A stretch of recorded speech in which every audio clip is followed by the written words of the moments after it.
If you've been showing up exhausted, pushing through pain, and calling it productivity, this episode is your reminder that it doesn't have to be that way.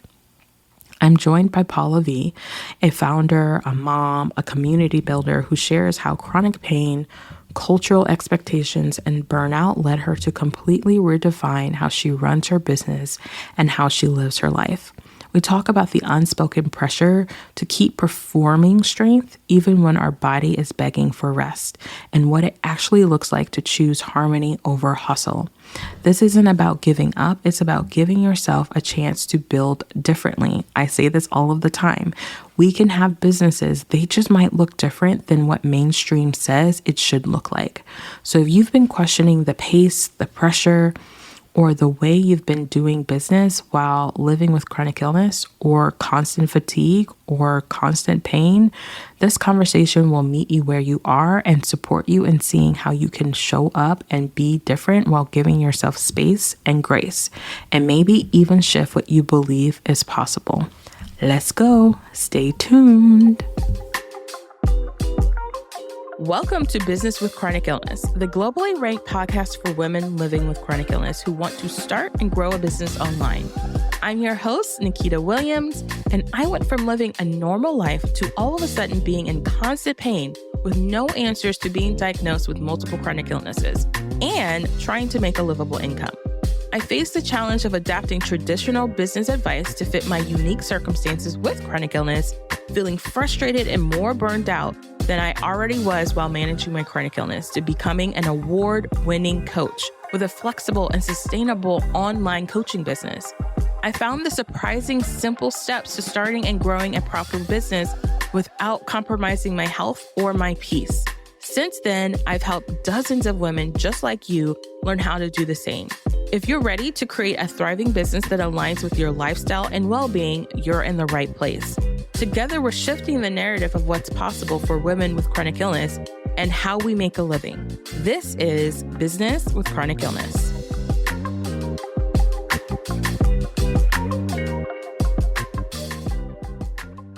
I am so excited for this episode of Business with Chronic Illness. I'm having a guest on the show, and we're going to talk about lots of different things, but I want you to know that this guest, Pallavi, has already changed a lot of the ways I think already. And I've only talked with her twice, and that was just the green screen and now.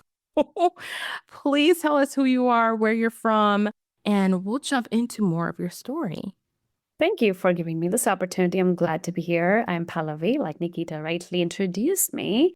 Pallavi from my Indian culture actually means leaf. So you can also remember me as Leaf Lady. I am from Portland, Oregon, the beautiful Pacific Northwest. If you've never been here, you're welcome. And if you're planning to, let me know. And my business is Dtcos, Dtcos. I love that. Yeah, the beautiful thing about what I've been researching and learning about you is you've taken something, and this is a testament to the creativity you bring. I can already tell when I first met you, I was like, she is bringing creativity in the whole different level. And your business, literally, I really do think this, your business really is a manifestation of that, I believe. Like you said, your company has taken something that you do in your culture to something that is really helping the environment, helping women around the world. You've raised, you've delivered 10 million something plus in tableware units in the US and Canada. You've been recognized as a top business in America. So there's so much that you have done with this creative use of eating on leaves. Can you tell us a little bit more about your business before we hop in? Yeah, I'd love to. Like you rightly said, Dtcos. It is the brand name and it echoes with the meaning, cleansing journey, but with leaves. And if you're wondering why, it is because every time we think about cleansing, we always think about inside of our body, and we're very mindful and thoughtful on what we are putting inside our bodies. So I just wanted to go a couple of layers deeper down, and I wanted to pass this messaging to the people that we can be cleansing inside, outside. Why not? And it is because I lived with the motto that what is not only on my plate is important, but what is also in my plate is equally important. And that's where I hone into my Indian culture of eating on banana leaves. And that was a piece of my culture I dearly miss after becoming a mom, after raising a family, after living in the US for 19 years. And I dearly miss that piece. And I was so nostalgic. And that's when I had the aha moment when I was like, okay, I have 10 years of experience in warehousing and mentoring. I know what manufacturing looks like. I know what wholesale looks like. I know how to find suppliers and vendors because that is something I was working for in my previous job. And I was like, why can I not create a business for my family where I can utilize all this knowledge and at the same time advocate for something that I believe in, something I grew up with. And I'm so passionate about it that now I want to share this piece of culture of my childhood and my memories with other people who want to perhaps enjoy this experience of eating on leaves, or perhaps who miss India and the whole feeling of using your hands and eating on a leaf. And that's how I started my brand Detox, which was literally in 2019, right before COVID. When I started my podcast, I was in recovery from a surgery related to my chronic illness, trying to connect with other businesses and searching for a way to keep growing my business without sacrificing my healing or well-being. Podcasting became my most aligned marketing tool. It let me show up consistently without showing up constantly. That's why I created the Start Your Podcast Planner, a digital guide to help you launch a purpose-driven podcast that feels like you. Whether you're starting from scratch or finally ready to get your voice and your story out there, or looking for a sustainable way to grow your business through marketing that converts, this planner gives you everything I wish I had. It's got step-by-step strategies that won't overwhelm you, confidence and building prompts to help you fall in love with your voice and share it with the world, and tools and templates you can use again and again without over-worrying or being concerned about the tech. Most importantly, it helps you turn your story into sales or income that actually feels aligned. If you're ready to grow your audience, attract clients, and share your message in a way that works with your capacity, this is where you start. Tap the link in the show notes to grab your Start Your Podcast Planner, or visit thrivewithnikita.com/podcast-planner. You've waited long enough. Let's get your voice and your story out in the world and build a profitable, sustainable marketing system through podcasting. I mean, talk about take your story and like create an amazing experience. It is so amazing to hear you share, like, it started from this nostalgia, this thing you missed. And it was also because I host a lot. I forgot to tell you that I'm a fun person. Yes, And you are. just from the 2 meetings we've had a lot of fun. Yeah. And I said, I advocate for, yes, I advocate for people, planet, but at the end, it's also parties that I advocate for. And keeping that cadence, when I still party. So whenever I hosted, I found that there were not very stylish, sustainable options for tableware when it comes to putting on the table your food on. And there were cheap paper, there were toxic plastics, there are those expensive bamboos. And then there are those heavy, boring chinaware, which I didn't hold and wash the dishes. So if you're the chief dishwashing officer, you got to keep in touch, close friendship with me. That's what my job now is.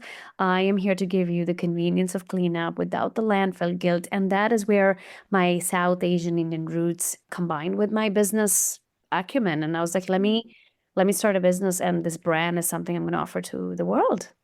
Well, I mean, we could just talk all day long about how amazing this company is and what you're doing. And then I'm sure we'll hear more about it.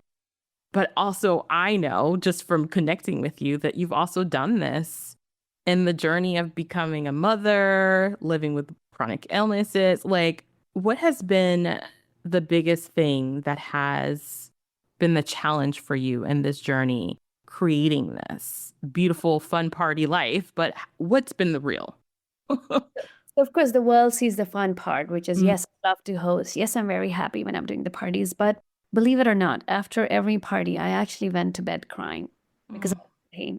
My body was hurting, my back was hurting. And here's the thing with me, I thrive off this energy when I'm there. But when it's not there, take those people out of my life, take that fun out of my life, take those parties out of my life. That's when the focus used to come back to my own body. And I was like, what?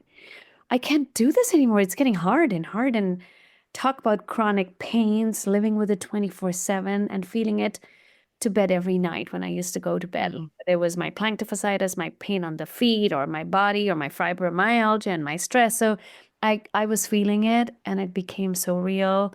And that's when I was like, you know what, time to make a change, a switch, which is be kind to your own body, listen to it. It's trying to tell you something. This is the time to honor it before I really die. So that is where the real instances came real. And my kids were like, Mom is tired all the time. She doesn't want to hang out. She doesn't want to do that. She has all the energy for her friends to party. And I was like, this is all getting real in my head. And I'm not making this up. This is happening in my life and this needs to stop. But there needs to be a change, a very intentional, meaningful change. And I need to make this more of a conscious living. That's where the whole idea of like taking slow and really being aware. I wasn't even aware. I didn't even know something like fibromyalgia exists, something like depression exists, is because all of these words were taboo growing up in the Indian culture, and they were represented for something, and they were segregated and segmented, and we never had that knowledge. Yeah. Yeah, there's something that you said when you started sharing this, which was like, I like the parties and I like showing up for the parties, and then I would go home and be in this pain. I wonder if you could share that duality of the invisible pain, like being in this invisible situation, Yeah. while also building something like this. So I think it became more real after my kids were born, both of them. And I was moving from Ohio to Oregon, which was 2016. And that was a time when it really shaped my path because I was moving into a different community. I had all the time. And I was focusing more on my health because I knew I was coming out of postpartum depression, chronic pains like fibromyalgia. Doctors, they told I have symptoms of that. I have got nerve issues and it aggregates with my stress levels. So definitely like a lot of other women and juggling through a lot of multiple roles. Like you said, caregiver for my kids, caregiver for my in-laws, because our Indian culture, my in-laws live with us. Being an entrepreneur of 2 companies now. And that emotional labor, it was very, very intentional. And I really wanted to support my family through lifestyle related health challenges. And that's when I felt the pressure of being that strong mother who can solve everybody's problems. But what if you can't solve your own problem? Then what are you going to give to the others? And that's the mantra, right? You have to be at your best self to give to others. Because if you're not there, if your starting point is not grounded, peaceful, intentional, like on focusing on yourself to make your version the best version to give to others, how can you do justice to others? And that's when I learned early on, take care of yourself, not in a selfish way. Like I don't need to feel guilty because that's how I grew up. Or even if my mom sees today I'm doing something for myself, sitting on the couch, and she's like, how can you do this? You're not a good mom. And I was like, stop that. First of all, that's the barrier we need to break. That mindset needs to change. And just because you didn't do it doesn't mean I'm not going to do it. I don't have to follow it because I need to listen to my body. So that shaming needs to stop. It's present and we don't think it to be abnormal, but it is. When you see from an eagle eye, I don't want my kids to talk to me like that, or I don't want to talk like that to my kids, vice versa, right? So that taught me that I need to just make well-being a part of my legacy, starting from myself. I need to role model it, and that's what my kids will do. And that's how I was like, let's start the hurdles right here from the starting point. Yeah, I mean, what you just said there made me think what you implemented with acknowledging what was going on, becoming more aware. Also, you made the invisible visible with your boundaries, with your family, with your children. Like it sounds like, I love what you said, and I think we do this all women. And I think especially women of color, we tend to do all of our best work for everyone else, and we give everyone else the excuse for grace. Trust me, I'm working through therapy myself. Grace and all of those things for others. But when it comes to ourselves, we have that challenge. And I heard you say, even within your home with your mom, it's like, hey, no, we're not gonna do that. We're not gonna reinforce this narrative that I can't have peace and rest for myself. Culturally, we are taught not to put ourselves first. And that's where that awareness piece comes, that no, I want to put myself first because I can do this now for others. It's the same concept when you're in an airplane. You put your mask first, right? Yeah. How has that been a reflection in the way you've built your businesses? Because you have two businesses and they're both, I mean, when I was getting to know you, I was like, your first business is of getting people together, creating community, having parties. And then this product-based e-com business, they are could be considered polar opposites. They're actually very intentionally married together. I wonder, how does that come into play with the lessons you've learned living with your different challenges with chronic illness and just in general? How's that played a role in how you've built maybe differently than when you've been told to build a certain way? Yeah, so as a mom and as a founder, I really wanted to create businesses or business that were meaningful to my life, like that serves me a purpose. Again, we do businesses for a purpose, right? My purpose was to have a lifestyle so that I don't have to keep running when I'm 50, so that I don't have to do and stretch my body and listen to it so that I can take that pause at one Mm, time. And I think that's where Detox, which is my product-based business, where I make sustainable tableware out of palm leaves, was really shaped. And then came along with that after fast forwarding the business 5 years. This is our 6th year, by the way. This is our 6th year anniversary. congratulations. So fast forwarding 5 years, this is last year, I started my second business where, because of my experience, because of my accolades, because of where I had reached, which was a bootstrap, positive cash flow business, profitable business, being a thought leader in the industry, being able to advise and mentor other founders now, being able to win a lot of pitch and grant money, like almost more than 100K, being resourceful, being able to connect people. That is when the second business was born, which was about Amazon consulting. Because even today, my bread and butter, or most of our consumers, whether they're new, seasoned, veteran customers, they do find us on Amazon. The first thing people ask us, are you on Amazon? They wouldn't know we have a website, but they would definitely ask us, are you on Amazon? And that is what I kept on hearing again and again in 5 years. And I kept on telling this to other founders that no matter how great you're doing as a brand and retail and this and that, you need to be on Amazon. Amazon is one of my strategies that worked, and I have plethora of data and I have trends that I've studied, and now I can pass that to other founders. That is how Detox Consulting was born, where I was like, okay, now without being an agency, without charging an arm and leg like an agency, how can I be more impactful than agencies? Really bring something to the table that's unique, whether it's going to DC for an advocacy as an Amazon seller, or really safeguarding your tax policies and tariffs, or whether it's talking about your climate justice, whatever those things are, I can help you tap into those resources. So these 5 years, I really was tapping into this whole big ecosystem that Amazon has without having to start everything on my own, without having to reinvent the whole wheel.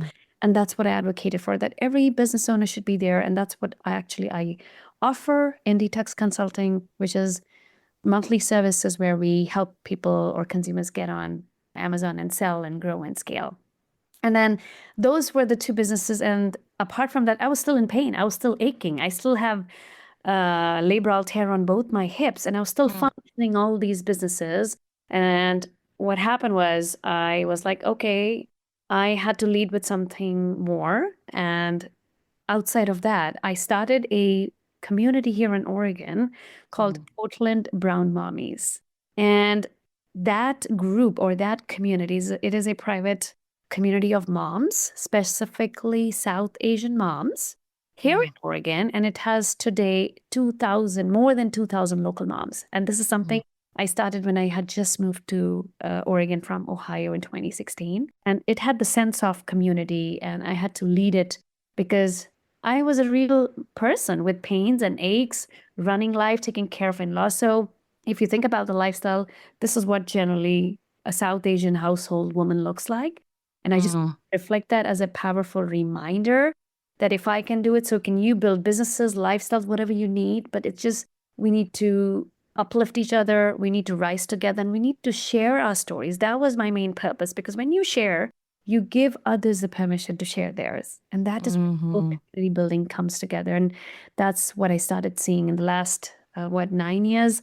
We've shared amazing stories of moms who are dealing with X, Y, and Z. And it also includes pains and how to deal with mental wellness and health and families. So it's been an amazing journey.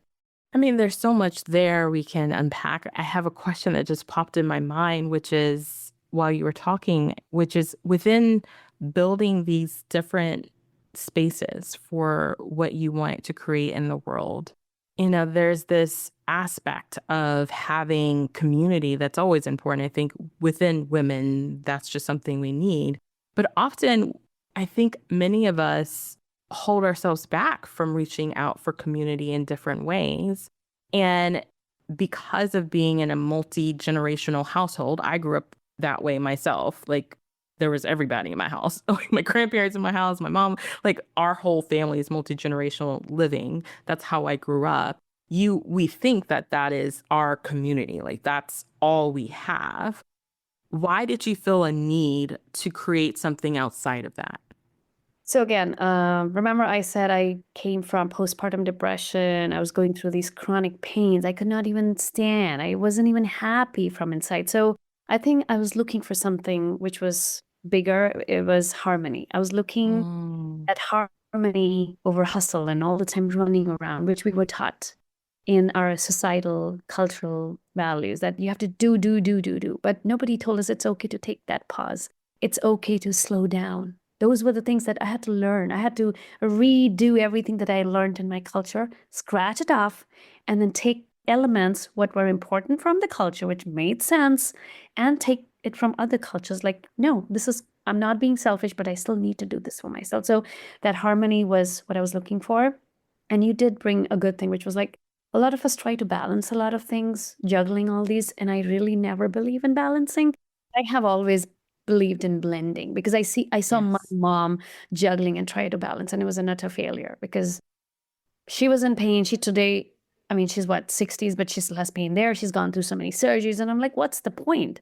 So blending as much possible. And some days I'm a mom, some days I'm a CEO, some days I'm nobody. I'm just sitting on the couch. So it's all okay. It all has to be okay. And first it has to be okay with you.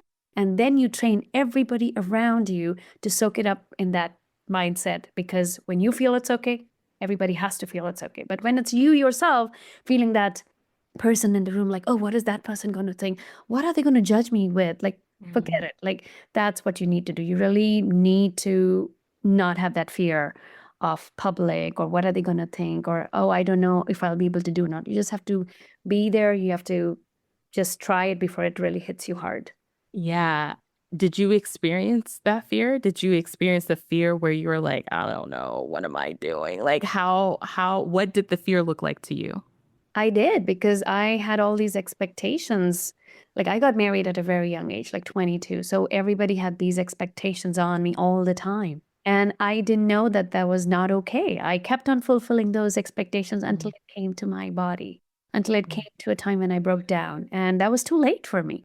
I don't want that for my daughters. So mm, I really believe in organizing the support system and then just leading other women. And if it has to start with me, I'm not ashamed of sharing my story. I was postpartum depression, severe. I could not even get up from my bed and take a shower. I would stay in my pajamas for 3 days. I wasn't enjoying life, and then there's no point. But then something changed in my life, and I found that I was pregnant with my second kid. That changed the whole hormones. I got happy. And then that gave me a purpose, a sense of purpose that this needs to change. It did hit me hard. I came off all my medications because I was on some steroids. I was literally taking injection steroids mm, for the pain because I gave up. I gave up on myself. I wasn't ready mm. to even go to the gym or even for a walk. But it all changed because I had to make up my mind. When this strengthened, my body got the confidence and I had to just get out and do it for myself. And now my kids and yeah, but put yourself first. Yeah, I mean, like, what was that moment? Beside, I know, like, we know I've had a few women on the show talk about postpartum depression, which is very much a chemical imbalance in our bodies. It's not something that you usually experience outside of postpartum, right? However, something's very interesting that you said that I've noticed in this conversation about this is that there's a moment of something shifting. Either it was support that someone reached out and like showed you like, hey, I went through this too and this has changed for me. Or it was a doctor that took you seriously and gave you the support that you needed. or it was a moment in their life that kind of transcended everything, that transformed them into this, okay, I need to figure this out, even if no one else is believing what's going on with me. I'm curious to know, what was that? What was a moment? Where was the moment for you? So there were two that I remember very clearly. The first one was letting go of the perfections. Like I would not do if I couldn't get them to perfect. Even like cleaning for that matter. Everything had to be shiny, dark, clean, and even like you could call me mental. Like I lose it sometimes. Not anymore. I used to. Even like It's okay if you're still working through it. We all are. I feel vulnerable, and I'm giving permission to everybody to share and listen. Yes. So that being said, even like a cushion cover, if I put it in a rhombus shape, and if somebody tilts that cushion cover to a square, I'm like, it needs to go back to rhombus shape. So that's how that is how I was. So I had to learn it the hard way, let go of these perfection moments. And I used to think everything needs to be polished and clean. And I was like, no, it can be messy. And I'm okay sharing it with the world like that. So that took a lot of time and reflection and just in a messy way. And I just started doing more of it, practicing more of it, sharing more of the process, and not just the final product. Even today, if my house is messy, I'm making a video. I'm like, I don't care, my kitchen is dirty, fine. But we're having this moment, live in the present. And that is when COVID even taught me more of that. Like, you never know what's happening tomorrow. So, just having those people around you, those moments, it strengthened my goal. And then I saw this community of women that I've built, watching those moms in the group called Portland Brown Mommies, or in short, we call it PBM. And those moms, when I saw them and when I saw them share their stories, that you gave me that power, or because I heard you say this, or I heard your story, that is what keeps me going. That inspires me. And I feel like I have responsibility. And if I can give that confidence to people just by sharing, why not?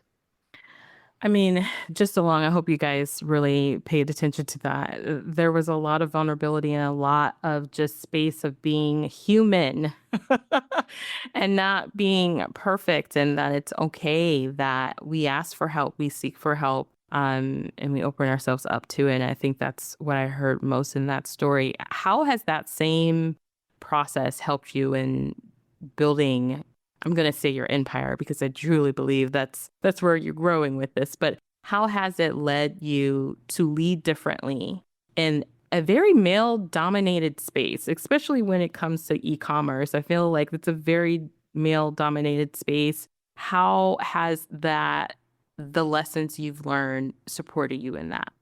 So I'm definitely inspired by people in general, people who build and who give. So not just building is important, but at the same time, giving is equally important. And I think I come across a lot of men and women who are doing this, and especially now after being in a women community, leading the Portland Brown Mommies, I'm more inclined to, because I've never heard men share and talk like this, but that's another fact, right? Women, Right. they're in communities, they do end up sharing because they want to learn, they're curious, they want to know, am I alone in this? And that's where the imposter syndrome kicks, like, you know what, is it just me? Am I the only person? So that's why it's important for women to share. And when I come across these women who are quietly running empires, building businesses, that raising kids, organizing communities, it's like such a pump. It's like a boost for my energy. Yeah. I think you're right. You're so right. My husband personally, like when we talk about business and I ask him about like, yeah, if you're going to start a business, who you reach out to? And he's like, I don't know. I'm like, you got guys friends. Like I have to remind him of who he could reach out to like support him in this. He's like, oh yeah, I guess. And I think as women, we kind of take that for granted, right? That we kind of innately have, all the people we can reach out to if we wanted to share what we're doing, connect with what we're doing. I mean, the reason why you and I are in this chat is because one of my girlfriends reached out to a community I'm not even a part of and was just like, hey, this is a woman doing this thing. And so I think hearing you say, like, again, community is a huge part of this. How has that proved to be profitable for you? Great question again. And profitable could mean different things to different Absolutely. people. For me, it means how rich am I in my connections? And I believe it is my profit is when I'm not in the room and there are other women talking about me, mentioning me, bringing my name.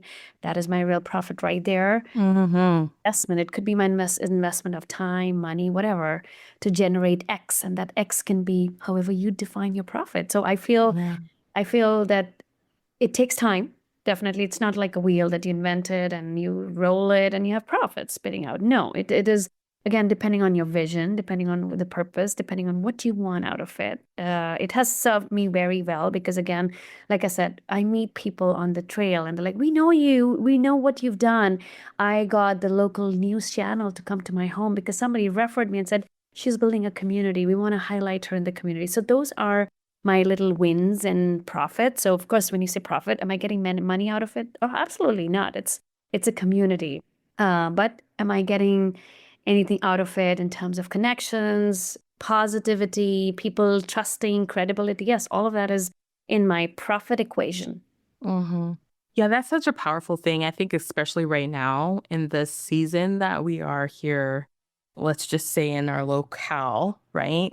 I am a true believer, and I feel like this instantly when I met you. I'm like, she gets it with this idea and belief that community and deep connection that's not always reciprocated in here's my business, here's my, you know, introduction to this person. Like, that's not always the aspect of building a profitable, whether it's financially or meaningful business, comes from this aspect of really connecting with people. And when we're in seasons or times where things are crazy, like, to your point, you have the army. I like to call it the army that's out there talking and sharing your truth, sharing your values, your vision, your mission. And that, at the end of the day, over time, of course, that it adds to, quote unquote, your bottom line.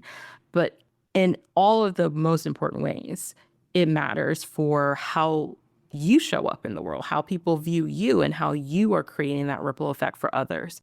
And I think as business owners, if you're first getting started, it's kind of hard to see that, right? It's kind of hard to be okay with that because it's difficult. So when you have been mentored or coached, and it seems like this is a huge part of your approach of like growing in your business, how has it butt heads with some of the advice you've received on how to grow your business?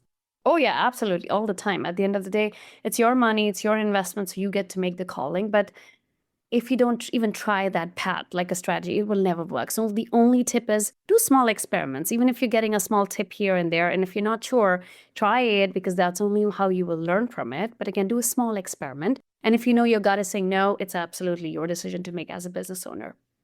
Well, so of course, there has been times when the ultimate decision is something I might have not listened or taken, but then that's when those reflection moments are important. And it's just not for your business, but even for your personal growth, whether it's your relationships, whether it's being a mom, your spouse, whatever, those reflecting moments in personal life versus measurements in business life. So different terminology, but thing is you're trying to get the same result.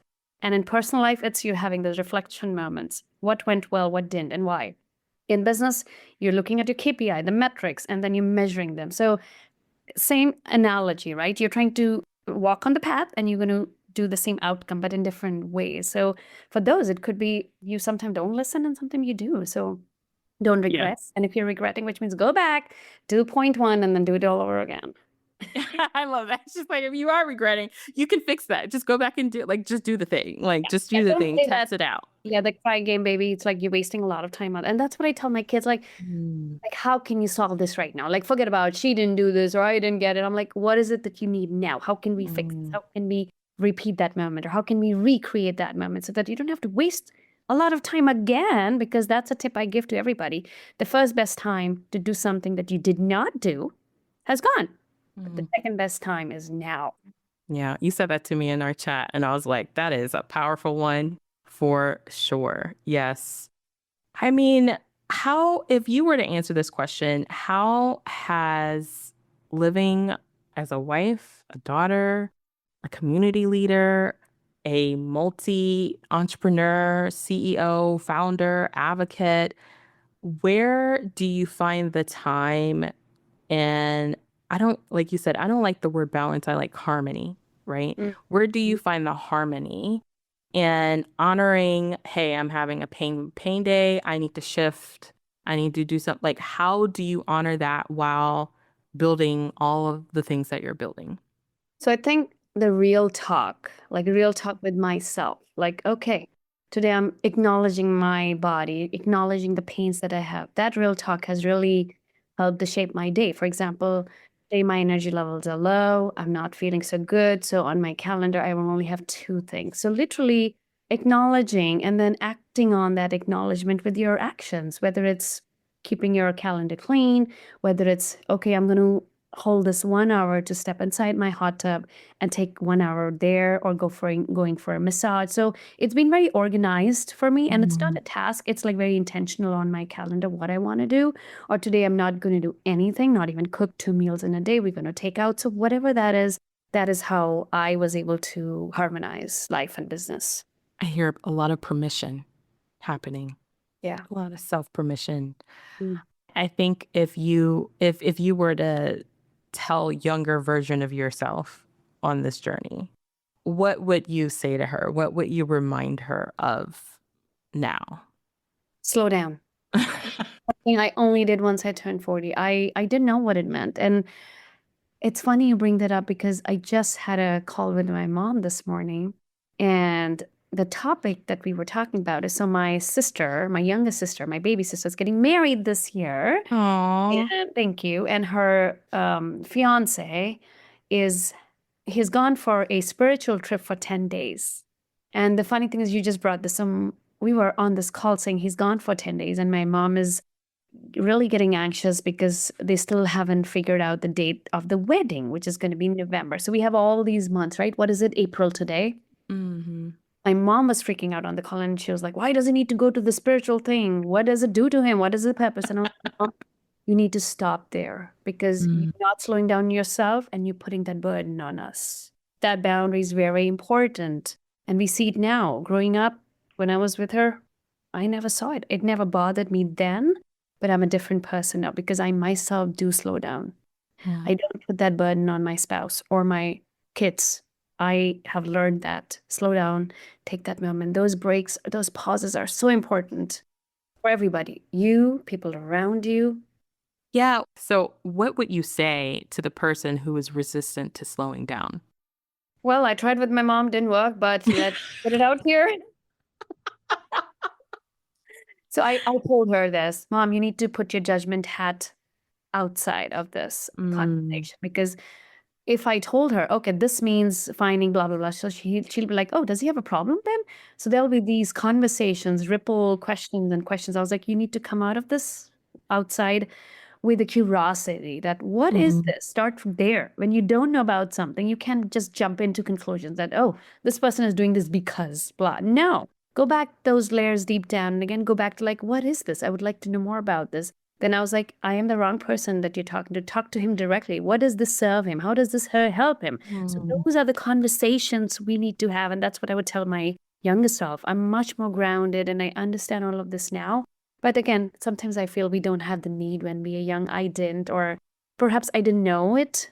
And what I practice now in my life, it's because I hang out with those women who teach me this, or who I see that they practice and they talk about things like this. And now it makes sense to me. So little younger self, I would just say, I wish I had done this when I was a little younger, to be kinder to my body, to slow down, to have a different approach to life, what I have now.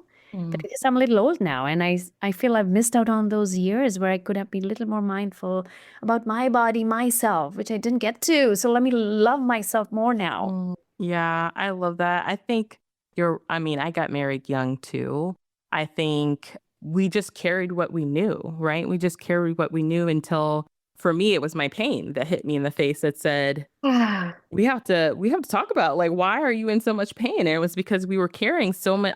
For me personally, I'll speak for myself. I was carrying so much of the things that my history, my genetics had been carrying, and it affected my body. And to that effect, it's like, okay, we can't do what they did anymore because we won't make it.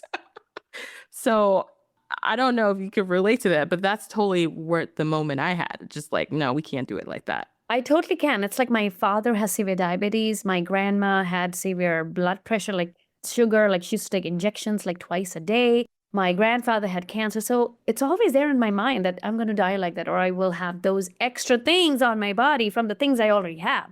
So Mm. it is really time to pause and really wait for that time when that will actually come, and take it with an open heart and be open with that idea. Okay, I might have blood pressure. Okay, I might have diabetes, but am I prepared for it? Am I mentally, physically prepared for it? Getting yourself ready for those stages. Really need to slow down.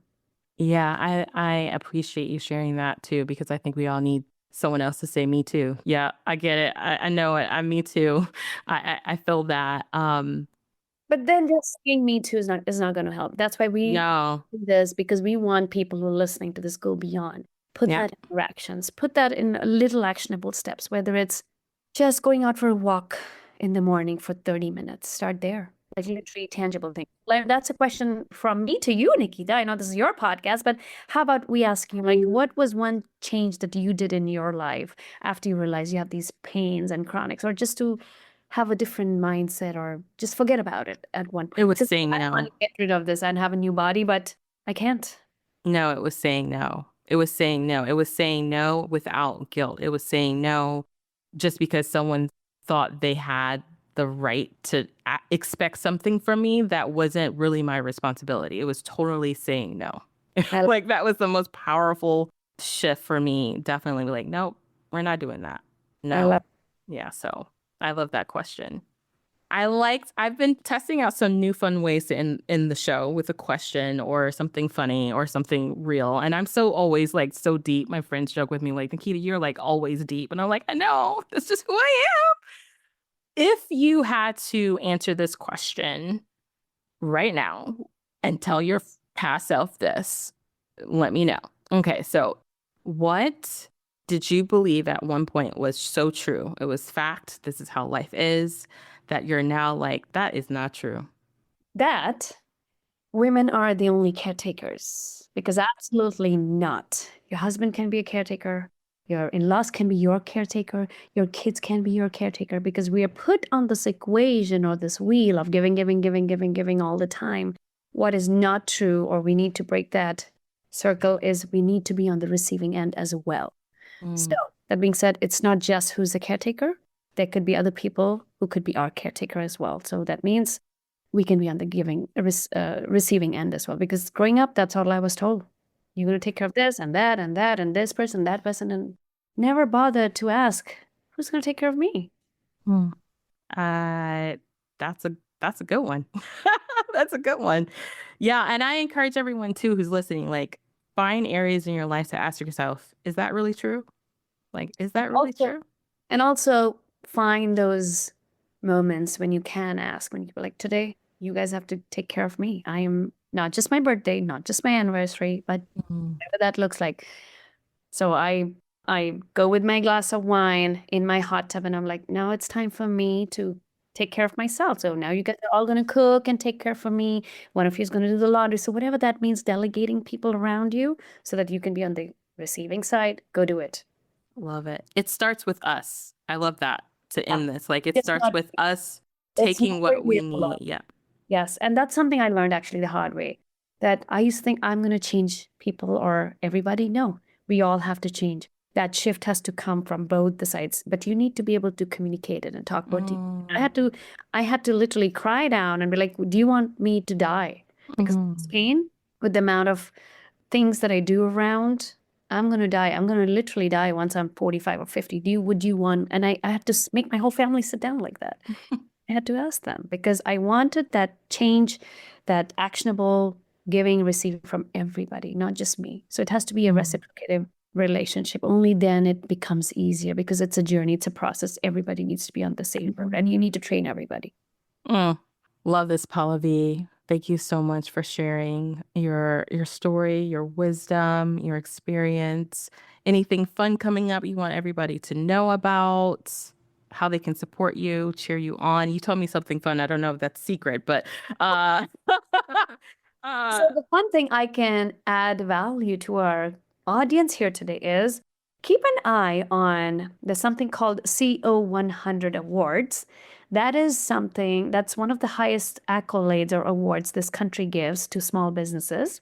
So if you are somebody who's a small business owner or know of people who are small businesses, the applications will open up soon. It's called CO, the alphabet CO, and then the number 100, because it's for top 100 businesses in America. And it is awarded by United States Chamber of Commerce in Washington, D.C. And why I'm bringing this up is because last year, my company, Dtcos, was one of those 100 companies in America making a difference, making an impact.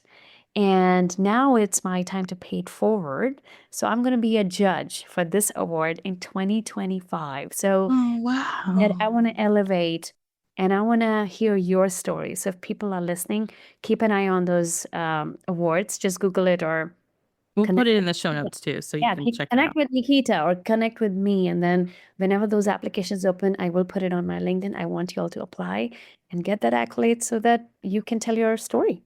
That is amazing. Well, thank you so very much for being on the show. We so appreciate you and can't wait to see how you continue to grow and thrive and do what you do, girl.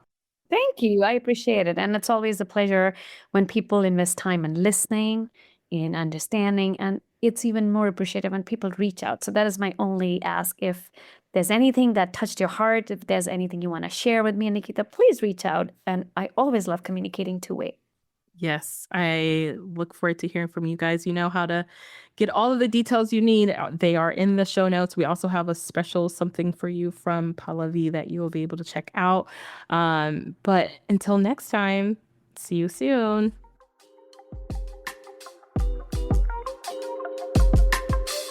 That's a wrap for this episode of Business with Chronic Illness.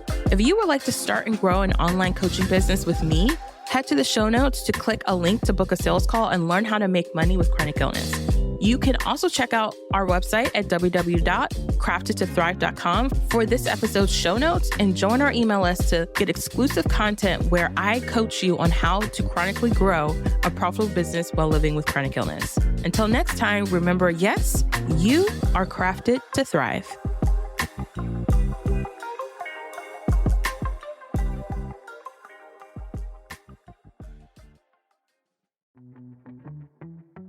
So let me tell you about one of the tools that has quietly become the heartbeat of my business over the years. It's HoneyBook. I use it for everything. No, seriously, everything. It's how I book my podcast guests, bring on new one-on-one clients, even manage group coaching calls when my other platforms decide that they want to have a meltdown. From contracts and payments to contact forms to task reminders, HoneyBook keeps all of the moving parts in one place. And it is all automated. And here's the real kicker. It works with my capacity. Whether I'm having a low energy week or need to automate a bunch of stuff in one go, or just create a system that makes it easy for me to run a flexible business, HoneyBook gives me that freedom to still move my business forward. If you're looking for a central hub to help you work smarter, not harder, I highly recommend you checking it out. So if you head on over to the show notes, you'll get 50% off your first year. And yes, that's my affiliate link, but I only share what I actually use and love. HoneyBook is my jam, and I hope you check it out.